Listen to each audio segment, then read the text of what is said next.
Chapter 7. My Father Meets a Lion. My father waved goodbye to the rhinoceros, who was much too busy to notice. Got a drink, father went down the brook and waded back to the trail. He hadn't gone very far when he heard an angry animal roaring. Ding! Blasted!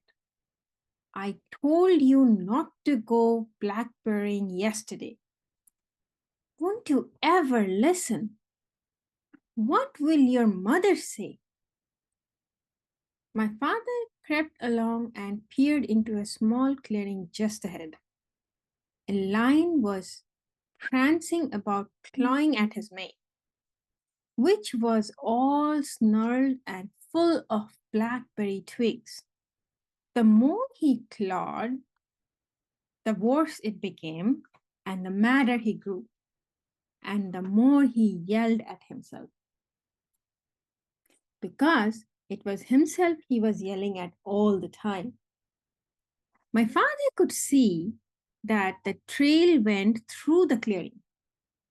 So he decided to crawl around the edge in the underbush and not to disturb the lion. He crawled, and the yelling grew louder and louder. Just as he was about to reach the trail on the other side, the yelling suddenly stopped. My father looked around and saw the lion glaring at him. The lion charged and skidded to a stop a few inches away. Who are you? The lion yelled at my father. My name is Elmer Elevator. Where do you think you're going? I am going home, said my father. That's what you think, said the lion. Ordinarily, I would save you for afternoon tea. But I happen to be upset enough and hungry enough to eat you right now. And he picked up my father in his front paws to feel how fat he was.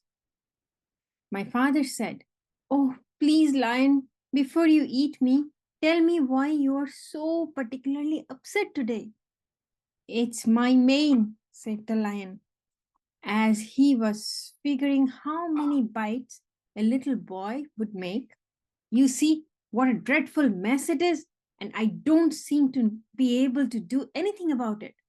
My mother is coming over on the dragon this afternoon, and if she sees me this way, I'm afraid she'll stop my allowance. She can't stand messy maids. But I'm going to eat you now, so it won't make any difference to you. Oh, wait a minute, said my father, and I'll give you just the thing you need to make your mane all tidy and beautiful. I have them here in my pack. You do? Asked the lion.